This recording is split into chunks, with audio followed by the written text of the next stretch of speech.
नमस्कार. All exam कट्टा या ऑनलाईन प्लॅटफॉर्मवर भविष्यातील सर्व प्राध्यापकांचं सहर्ष स्वागत.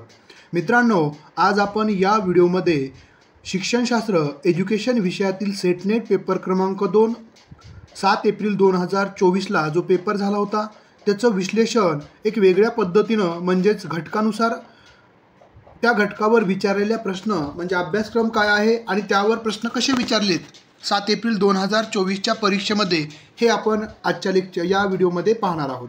तर मित्रांनो, ही जी प्रश्नपत्रिका आहे ही प्रश्नपत्रिका 7 एप्रिल 2024ची आहे, ज्याचा टायमिंग आहे 2 तासाचा. 100 प्रश्न आहेत. आपल्या सर्वांना हे तर माहीत असेल की प्रत्येक घटकावर 10 प्रश्न विचारले जातात. पेपर 2 मधला जो प्रत्येक घटक आहे 10 प्रश्न विचारले जातात. एकूण 10 घटक आहेत म्हणजे एकूण 100 प्रश्न विचारले जातात पेपर 2 वर. आणि पेपर 1 वर 50 प्रश्न 100 मार्कासाठी. आणि पेपर 2 जो असतो सेटनेट परीक्षेचा तो पेपर 2 पेपर 1ला 50 प्रश्न 100 मार्कासाठी, पेपर 2ला 100 प्रश्न 200 गुणांसाठी. आणि त्यामध्ये 10 घटक आहेत शिक्षणशास्त्र या विषयामध्ये आणि त्यावर प्रत्येक घटकावर 10 प्रश्न विचारलेले आहेत. आज आपण विचार करणार आहोत पेपर 1 मधलं जे घटकानुसार विश्लेषण कसं केलं जातं. तर बघा, ए सेट जे आहे, ए सेटची जी क्वेश्चन पेपर आहे हा ए सेटचा आहे. तर यामध्ये सिक्वेन्सली 10 प्रश्न पहिल्या घटकावरचे असतील, पुढचे 10 प्रश्न दुसऱ्या घटकावरचे, म्हणजेच 11 ते 20 दुसरा घटक, पहिला घटक 1 ते 10. आता आपण बघूयात. बघा, घटक क्रमांक 1 शिक्षणशास्त्र या विषयाचा घटक क्रमांक 1 शैक्षणिक अभ्यास हा जो पहिला घटक आहे त्या घटकाचा अभ्यासक्रम सुरुवातीला बघूयात.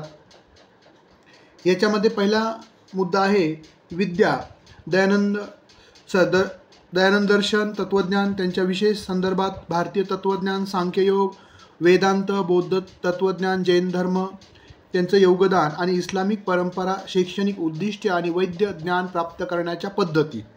त्यानंतर दुसरा मुद्दा आहे पाश्चात्य शाळांचे योगदान विचारांचे, ज्यामध्ये आदर्शवाद, वास्तववाद, निसर्गवाद, व्यावहारिकता, मार्क्सवाद, अस्तित्ववाद आणि त्यांचे योगदान, माहिती, ज्ञान आणि शहाणपणाच्या विशेष संदर्भात शिक्षण. त्यानंतर तिसरा मुद्दा आहे शिक्षणाच्या समाजशास्त्राकडे दृष्टिकोन, प्रतिकात्मक, परस्पर संवाद, संरचनात्मक, कार्यात्मकता आणि संघर्ष सिद्धांत. त्यानंतर सामाजिक संस्थांची संकल्पना आणि प्रकार, त्यांचे कार्य, कुटुंब, शाळा आणि समाज, सामाजिक चळवळीची संकल्पना, सामाजिक चळवळीचे सिद्धांत, सापेक्ष वंचित, संसाधन एकत्रीकरण, राजकीय प्रक्रिया सिद्धांत आणि नवीन सामाजिक चळवळ सिद्धांत. त्यानंतर चौथा मुद्दा आहे अभ्यासक्रमातला सामाजिकरण आणि शिक्षण, बहिष्कार आणि संस्कृती, सामाजिक परिवर्तनासाठी शैक्षणिक विचारांच्या विकासासाठी विचारवंतांचे जसं की स्वामी विवेकानंद, रवींद्रनाथ टागोर, महात्मा गांधी, अरविंदो, जे कृष्णमूर्ती, पाउलो फेरे, वॉलस्टोनक्राफ्ट, नेल नोर्डिग्ज आणि सावित्रीबाई फुले यांचं योगदान भारतीय राज्यघटनेत अंतर्भूत राष्ट्रीय मूल्ये, समाजवाद, धर्मनिरपेक्षता, न्याय, स्वातंत्र्य, लोकशाही, समता, स्वातंत्र्य, विशेष संदर्भासह शिक्षणासाठी. हा एकूण मुख्य 4 मुद्दे. त्याच्या अंतर्गत आपण कितीही मुद्दे करू शकतो. या 4 मुद्द्यांवर आपल्याला 10 प्रश्न हे विचारले जाणार आहेत, जे तुम्हाला 20 मार्क, घटक क्रमांक पहिला हा तुम्हाला 20 मार्क मिळवून देणार आहेत. बघा, तुम्ही अभ्यासक्रम आता लक्षात ठेवा, त्यावर कसे प्रश्न विचारलेले आहेत ते आपण बघणार आहोत. बघा, पहिला प्रश्न आहे त्यावरचा की प्राथमिक स्वरूपाचा लहान सामाजिक समूह होय. टिंबटिंब हा प्राथमिक स्वरूपाचा लहान सामाजिक समूह होय. कुटुंब, सहअध्यायी, बसमधील सहप्रवासी, व्हॉट्सअप समूह. बघा, हा भारतीय संस्कृतीमधील कुटुंब संस्थेसंदर्भातील प्रश्न आहे. याचं विश्लेषण खाली दिलेलं या प्रश्नाचं पहिल्या प्राथमिक स्वरूपाचा लहान सामाजिक समूह होय कोणता? तर कुटुंब हा प्राथमिक म्हणजे पहिला समूह आहे, जो लहान समूह आहे. तर याचं स्पष्टीकरण, प्राथमिक स्वरूपाचा लहान सामाजिक समूह म्हणजे असा समूह जो समाजाच्या मूलभूत पायावर आधारित असतो आणि ज्यामध्ये सदस्यामध्ये जवळचे संबंध असतात. कुटुंब हा समाजातील जीवनाचा पाया मानला जातो. कुटुंबात सदस्यामध्ये एकमेकाबद्दल असलेले प्रेम, विश्वास, जवळीक यामुळे हे प्राथमिक स्वरूपाचा समूह ठरतो.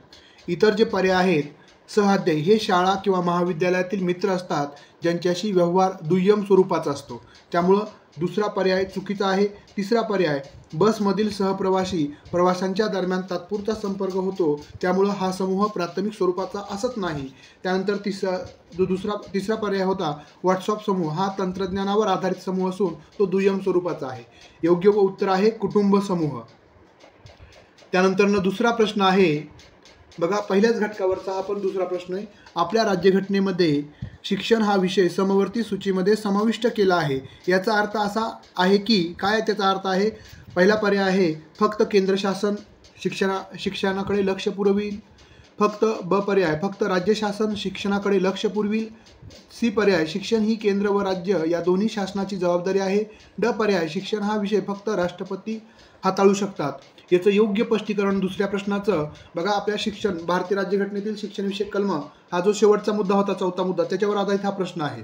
बरोबर आहे. लिंकिंग व्यवस्थित लक्षात ठेवा, जे आपल्याला भविष्यातील प्रश्न कसे विचारले जाऊ शकतात याच्याशी आपल्याला ते लिंकिंग जोडायचं आहे.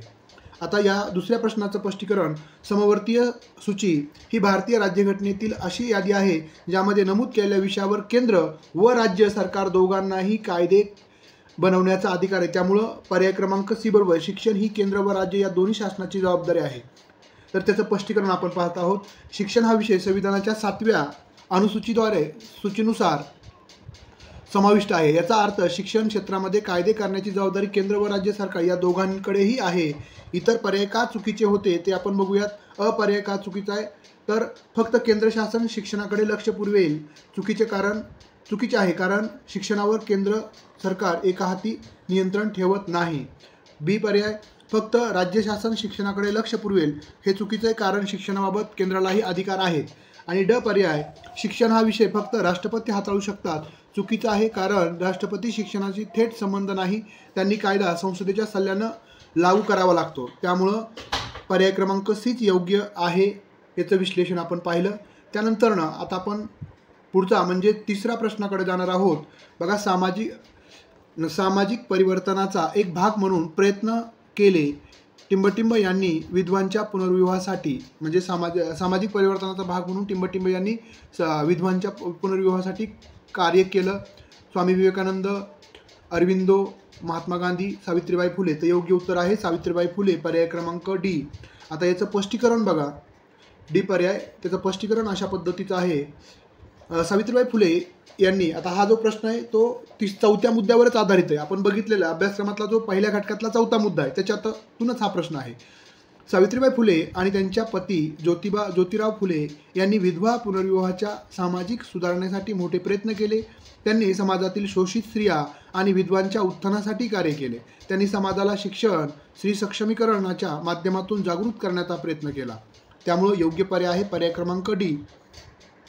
त्या बाकीचे पर्याय का चुकीचे, तर स्वामी विवेकानंद यांनी धार्मिक जागृतीवर भर दिला, सामाजिक व धार्मिक विधवांच्या थेट कार्य केलेले नाही आहे. त्यानंतर श्री अरविंदो यांनी अध्यात्म स्वराज्याशी संबंधित कार्य केले आहे, पण सामाजिक सुधारणा योजनेत त्यांचा मोठा वाटा नव्हता.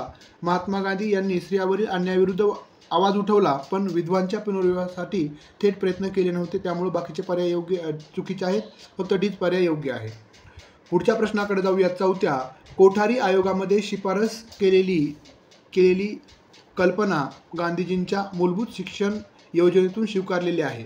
तांत्रिक शिक्षण, कार्यानुभव, अनिवार्य इंग्रजी, धार्मिक शिक्षण. तर योग्य उत्तर आहे कार्यानुभव, पर्याय क्रमांक बी. का बरं? बघा, आपल्याला जे शैक्षणिक बदल आहेत, आयोग आहेत, त्याच्यावरचा हा प्रश्न आहे. तिसरा मुद्दा क्रमांक, कोठारी आयोगाने जो 1964ला स्थापन झाला होता, ज्यानं 1966ला अहवाल सादर केला कोठारी कमिशननं, बरोबर आहे.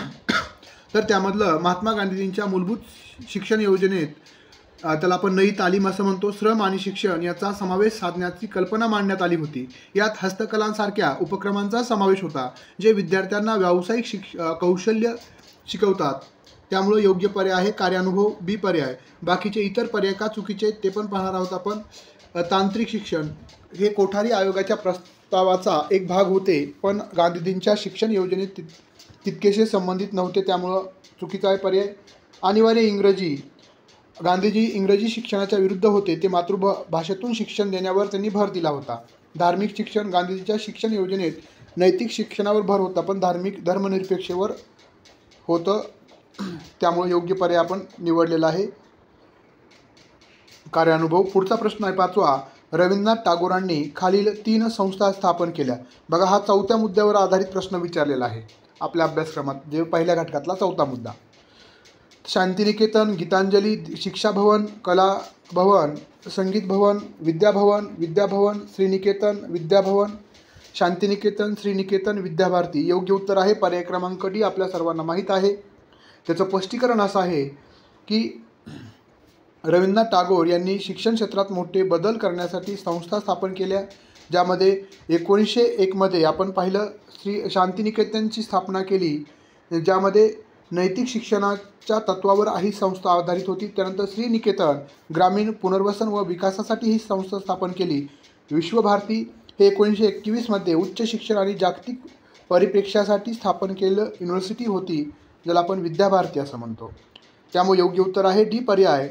बाकी इतर पर्याय कलाभवन, संगीत भवन, विद्याभवन या शांतिनिकेतनच्या विभागापैकी एक आहेत, त्यामुळं हा पर्याय चुकीचा आहे.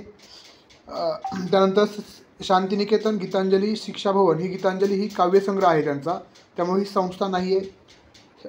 विद्याभवन, श्रीनिकेतन, विश्वभवन हा पर्याय चुकीचा आहे, त्यामुळे हा पर्याय देखील चुकीचा आहे. पुढे आपण पुढचा प्रश्न बघा, जे कृष्णमूर्ती 4था मुद्दा आहे त्याच्यावर त्यांनी प्रश्न विचारला आहे 6वा.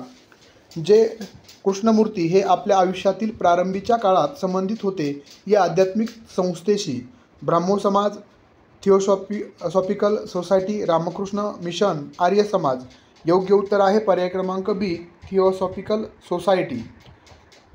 त्याचं विश्लेषण अशा पद्धतीनं आहे की जे कृष्णमूर्ती आपल्या आयुष्यातील सुरुवातीच्या काळात थिओसॉफिकल सोसायटीशी संबंधित होते, ॲनी बेजंट यांनी त्यांना आध्यात्मिक गुरु म्हणून जगाला सादर केले होते. तथापि कृष्णमूर्तीने नंतर स्वतःच्या विचारावर आधारित तत्त्वज्ञान मांडले, त्यामुळे योग्य उत्तर आहे बी पर्याय. बाकीचे पर्याय का चुकीचे आहेत, तर इतर पर्यायासंदर्भात आपण पाहिलं तर ब्राह्मो समाज हा हिंदू धर्मावर आधारित समाज होता, पण त्याच्याशी कृष्णमूर्ती यांचा संबंध नव्हता. रामकृष्ण मिशन हे स्वामी विवेकानंद यांनी स्थापन केले, पण कृष्णमूर्ती यांचा याच्याशीही संबंध नव्हता. आर्य समाज हे दयानंद सरस्वती यांनी स्थापन केले, याच्याशीही त्यांचा संबंध नव्हता, त्यामुळं बीच पर्याय योग्य होतं. पुढे 7वा प्रश्न आपण पाहणार आहोत. श्री अरविंदोंच्या एकरूपात्मक शिक्षणाच्या संकल्पनेनुसार टप्पा होय हा त्यातील शेवटचा टप्पा होय. जे अरविंदो यांनी शिक्षणाचे टप्पे मांडलेत, हा देखील 4था मुद्दा जो आहे आपल्या 10 म्हणजे जे पहिल्या घटकामध्ये 4 मुद्दे मुख्य मुद्दे होते, त्यातील 4थ्या मुद्द्यावरच आधारित हा प्रश्न आहे.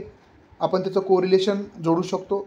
तर त्यांनी सांगितलं आहे शेवटचा टप्पा अरविंदो यांनी कोणता सांगितला, आध्यात्मिक शिक्षण, यौगिक शिक्षण, चित्तवृत्ती शिक्षण, मूल्य शिक्षण. तर योग्य उत्तर आहे आध्यात्मिक शिक्षण, पर्याय क्रमांक 1. त्याचं स्पष्टीकरण अशा पद्धतीचं आहे की श्री अरविंदो यांच्या एकरूपात्मक शिक्षणाच्या तत्त्वज्ञानानुसार शिक्षण हे एकूण 5 टप्प्यात विभागले गेलेलं आहे. शारीरिक शिक्षण, प्राणिक शिक्षण, त्यानंतर मानसिक शिक्षण आणि मानसिक बुद्धिमत्तेचे शिक्षण आणि आध्यात्मिक शिक्षण होय. त्यातलं शेवटचं आपल्याला ओळखायचं होतं 5वा टप्पा म्हणजे आध्यात्मिक शिक्षण होय, त्यामुळे पर्याय क्रमांक ए बरोबर आहे. आध्यात्मिक शिक्षण हा शिक्षणाचा शेवटचा टप्पा त्यांनी मांडला होता. व्यक्तीचा उच्चतर जाणीवांशी जोडण्यासाठी तयार केला जातो. आणि इतर पर्याय जे होते, यौगिक शिक्षण हा अंतिम टप्पा नव्हता, एक त्यातला टप्पा होता. चित्तवृत्ती शिक्षण हे पण अंतिम उद्दिष्ट त्यांनी नव्हते. मूल्य शिक्षण हेही त्यातला एकही टप्पा नाही आहे. हा तर पुढचा प्रश्न आहे 8वा, स्वामी विवेकानंदांच्या संदर्भात. हा देखील 4था मुद्दा जो आहे त्याच्यावरच आधारित प्रश्न आहे, आपण पाहू शकता. स्वामी विवेकानंदांच्या मते शिक्षण म्हणजे मानवाच्या अगोदरच अस्तित्वात असलेल्या होटिंबटिंब होय. तर योग्य उत्तर काय आहे, पूर्णत्वाचं प्रकटीकरण, म्हणजे पर्याय क्रमांक डी बरोबर आहे. बाकीचे पर्याय चुकीचे आहेत. का बरं चुकीचे आहेत, तर बघा त्याचं स्पष्टीकरण असं आहे की स्वामी विवेकानंदांनी असे म्हटले की शिक्षण म्हणजे मनुष्यात आत असलेल्या पूर्णत्वाचं प्रकटीकरण होय. त्यामुळं पर्याय क्रमांक डी बरोबर आहे. त्यांच्या मते प्रत्येक व्यक्तीत ज्ञान आणि सामर्थ्य अगोदरच असते, पण शिक्षणाच्या माध्यमातून ते बाहेर आणले जाते, त्याचं प्रगटीकरण केलं जातं. शिक्षणाने व्यक्तीचे आत्मिक, मानसिक आणि शारीरिक गुणांचा विकास व्हावा असेही त्यांनी तत्त्वज्ञान मांडलेलं आहे. इतर पर्याय जे आहेत, ज्ञानाची एकाग्रता शिक्षणाचा एक भाग आहे, ते संपूर्ण उद्दिष्ट नव्हे. अध्यात्मावर ध्यान हा अध्यात्माशी संबंधित भाग आहे, पण शिक्षणाचे मुख्य उद्दिष्ट नाही. त्यानंतर आध्यात्मिकतेचे प्रकटीकरण. आध्यात्मिकता शिक्षणाचा एक भाग आहे, पण पूर्णत्व सर्वव्यापी आहे. त्यामुळे बाकीचे पर्याय गौण आहेत, दुय्यम आहेत. 9वा प्रश्न, निसर्गवादाचे तत्त्वज्ञान प्रतिक्रिया म्हणून पुढे आले. बघा, निसर्ग त्यामध्ये पाश्चात्य तत्त्वज्ञानापैकी हा दुसऱ्या मुद्द्यावर आधारित प्रश्न विचारलेला आहे. 9वा, आदर्शवाद, वास्तववाद, कार्यवाद, अस्तित्ववाद याचं सविस्तर स्पष्टीकरण आपण घेऊयात. निसर्गवादाच्या तत्त्वज्ञानाला प्रतिक्रिया म्हणून पुढे आले आदर्शवाद. योग्य पर्याय आहे पर्याय क्रमांक ए. त्याचं स्पष्टीकरण असं, निसर्गवाद हे तत्त्वज्ञान भौतिक विश्वाच्या निरीक्षणावर आणि अनुभवावर भर देते. आदर्शवाद आयडिओलॉजिझम हे निसर्गवादाच्या विरोधात निर्माण झाले, ज्या विचारसरणी ही वास्तविकतेच्या पलीकडे आहे असे मानले जाते. आदर्शवादाच्या मते ज्ञान, सत्य आणि नैतिकता ही जाणीवेवर आधारित असते, निसर्गावर नाही. बाकी इतर पर्याय का चुकीचे आहेत? तर बघा, वास्तवतावाद हा निसर्गवादासारखाच तत्त्व आहे, हे भौतिक गोष्टीवर भर देते. कार्यवाद अनुभवावर आधारित शिक्षणावर भर देते, पण निसर्गवादाला विरोध नाही. अस्तित्ववाद हा वैयक्तिक स्वतंत्र जबाबदारीवर भर देतो, पण निसर्गवादाशी थेट संबंध नाही आहे. त्यामुळे योग्य उत्तर आहे आदर्शवाद. त्याच्यानंतर पहिल्या घटकावरचा शेवटचा प्रश्न, कार्यवाद. बघा, मी तुम्हाला एक गोष्ट निदर्शनास आणून देण्याचा प्रयत्न करतोय. आता जे बी आपण 10 प्रश्न बघितलेले आहेत, ते सर्व प्रश्न, सर्व म्हणतोय मी, जबाबदारीने बोलतोय की सर्व प्रश्न हे आपण जे सुरुवातीचे 4 मुद्दे अभ्यासक्रमाचे पहिल्या घटकाचा जो अभ्यासक्रम आहे त्याचे जे बघितलेले आहेत त्यावरच आधारित सर्व प्रश्न विचारलेले आहेत. हे मी का तुम्हाला सांगण्याचा प्रयत्न करतोय की एकही प्रश्न सिलेबस सोडून विचारला जात नाही. फक्त आपण अभ्यास करत असताना एकत्र न करता घटक वाईज जर अभ्यास केला आणि घटक वाईज आपण प्रत्येक मुद्दा आणि त्यावर कसे प्रश्न यापूर्वी विचारलेले आहेत हे समजून घेतलं तर तुम्हाला परीक्षेमध्ये तुमचा ॲप्रोच जो आहे, जो तुमचा परीक्षेकडं प्रश्न विचारण्याच्या दृष्टिकोनाकडे बघण्याचा जो ॲप्रोच आहे तो तुमचा समजून येईल आणि त्यामुळं तुम्हाला येणाऱ्या परीक्षेमध्ये प्रश्न कसे विचारले जाऊ शकतात. जो परीक्षाभिमुख, ज्याला आपण क्वेश्चन बेस एक्झाम ओरिएंटेड जो आपण स्टडी आहे ती आपली जी स्टडी होते. अनेक विद्यार्थी मी बघतोय की 2-2, 4-4, 5-5 रिव्हिजन मारतात, पण त्यावर विचारलेल्या प्रश्नाचं अचूक उत्तर देऊ शकत नाहीत. म्हणजेच फक्त वाचन म्हणजे अभ्यास नव्हे, तर जे वाचन करायचं ते परीक्षाभिमुख करणं गरजेचं आहे. ते वाचन अशा पद्धतीतून जर तुम्ही प्रत्येक घटक, त्याचा अभ्यासक्रम काय आहे, त्यावर यापूर्वी प्रश्न कसे विचारले जाणार आहेत, याच्यावरून भविष्यामध्ये कसे प्रश्न विचारले जाऊ शकतात याचा अंदाज तुम्हाला घेता येणार आहे. तर कार्यवादी तत्त्वज्ञानानुसार मूल्य ही असतात गतिमान आणि निरपेक्ष, सनातन आणि सापेक्ष. सी पर्याय अनुभवावर आधारित आणि व्यक्तिनिष्ठ, प्रायोगिक आणि वस्तुनिष्ठ. तर योग्य उत्तर आहे अनुभवावर आणि व्यक्तिनिष्ठ. पर्याय क्रमांक सी बरोबर आहे. त्याचं स्पष्टीकरण अशा पद्धतीचं आहे. कार्यवादी तत्त्वज्ञानानुसार मूल्य अनुभवावर आधारित असतात आणि व्यक्तीच्या संदर्भात बदलतात. त्यामुळे मूल्य ही स्थिर नसून त्या परिस्थितीनुसार बदलतात. कार्यवादामध्ये व्यक्तीच्या उपयुक्ततेनुसार गोष्टीचे मूल्य ठरवले जाते, त्यामुळे मूल्य व्यक्तिनिष्ठ असतात. बाकीचे इतर पर्याय गतिमान आणि निरपेक्ष हा जो पर्याय हा चुकीचा आहे. का बरं? तर कारण हे निरपेक्ष कार्यवादी तत्त्वज्ञानाच्या विरोधात आहेत, त्यामुळे हा पर्याय बरोबर चुकीचा आहे. त्यानंतर सनातन आणि सापेक्ष कार्यवाद सनातन मूल्यांना मान्यता देत नाही. त्यानंतर प्रायोगिक आणि वस्तुनिष्ठ मूल्य हे अनुभवावर आधारित असली तरी ते पूर्णतः वस्तुनिष्ठ नाही आहेत. त्यामुळं योग्य आणि अचूक पर्याय आहे पर्याय क्रमांक अनुभवावर आधारित आणि व्यक्तिनिष्ठ. बघा, आपण जर पाहिलं तर सर्व जे तुम्ही मुद्दे अभ्यासलेले आहेत ते सर्व मुद्दे आणि जे सर्व 10 प्रश्न ते आपल्या 4 मुद्दे जे अभ्यासक्रमाचे मुख्य मुद्दे होते, पेपर 1, पेपर 2 शिक्षणशास्त्रामधील घटक क्रमांक 1 त्याच्यावरच आधारित प्रश्न विचारले. त्यामुळं आपल्याला ह्या प्रश्नांची घटकावाईज जर लिंकिंग केली तर आपल्याला नक्कीच अभ्यासामध्ये एक चांगला एक दृष्टिकोन मिळू शकतो, जो तुम्हाला परीक्षेमध्ये तुम्हाला जे कट ऑफ पाहिजे त्याच्यापेक्षा 20-30 मार्क जास्त मिळवून घेऊ शकतो. तर बघा, आपण ऑल एक्झाम कट्टा हे जे आपलं यूट्यूब चॅनल आहे याच्या माध्यमातून आणि आपलं ॲप पण आहे ऑल एक्झाम कट्टा, या चॅनलच्या माध्यमातून आणि ॲपच्या माध्यमातून आपण नवीन म्हणजे बॅच आपण सुरू केलेला आहे, ज्यामध्ये शिक्षणशास्त्र हा जो पेपर क्रमांक 2 आहे सेटनेटचा त्यावर 10 घटकांचे लेक्चर्स मिळतील आणि मागील प्रश्नपत्रिका घटकवाईज विश्लेषण तुम्हाला मिळणार आहे. त्याच्याबरोबरच सर्व घटकांच्या नोट्स त्या देखील एक वेगळ्या पद्धतीने, म्हणजेच प्रत्येक घटक, जसं की या घटकामध्ये आपण 4 मुख्य मुद्दे आहेत, तर प्रत्येक एक मुद्दा त्याचं विश्लेषण, त्याच्यावरचे प्रश्न, दुसरा मुद्दा त्याचं विश्लेषण, त्याच्यावरचे प्रश्न, असे उपमुद्दे आणि त्याच्यावरचं विश्लेषण, त्यावरचे प्रश्न, ज्यामुळं आपला एकही जो प्रश्न आहे किंवा एकही पॉईंट आहे जो आपला अभ्यासक्रमाचा राहणार नाही आहे. त्यामुळे जे विद्यार्थी जॉईन करू इच्छितात, आता नवीन वर्षानिमित्त आपण पेपर 1 आणि पेपर 2च्या दोनही कोर्सवर 25% 2025मध्ये आपण पदार्पण करत आहोत. त्यामुळे 25% सूट दिलेली आहे. जी पूर्वी आपली फीस 4,000 रुपये होती, ते आता फक्त दोनही विषयाची फीस असणार आहे 3,000 रुपये आणि याचा कालखंड असणार आहे, तुम्ही 1 वर्षासाठी ही कोर्स तुमचा उपलब्ध असेल. ज्या विद्यार्थ्यांना कोर्स जॉईन करायचा आहे ते ऑल एक्झाम कट्टा हे यूट्यूबच्या ऑल एक्झाम कट्टा हे गुगल प्ले स्टोअरवरील ॲप डाउनलोड करूनही तुम्ही कोर्स जॉईन करू शकता, किंवा हा जो कॉन्टॅक्ट नंबर आहे 9689047738 या क्रमांकाला गुगल पे, फोनपे करून देखील त्याचा स्क्रीनशॉट पाठवून तुमचा विषय पाठवून क्लास जॉईन करू शकता. बघा, ही संधी शेवटची आहे, अभी नाही तो कभी नाही. कारण की प्रत्येक वेळेस म्हणजेच परीक्षेचे रिझल्ट वाढणार आहेत, स्पर्धा वाढणार आहे. त्यामुळं जर तुम्हाला या रिझल्टमध्ये तुमचं नाव हे करायचं असेल तर ज्या पद्धतीने यापूर्वी अभ्यास केला होता त्याच्यामध्ये काहीतरी बदल करून शास्त्रशुद्ध पद्धतीनं एक अभ्यास करणं गरजेचं आहे. आणि आपल्या क्लासच्या माध्यमातून आपण ते पुरवण्याचा प्रयत्न करतो आहे.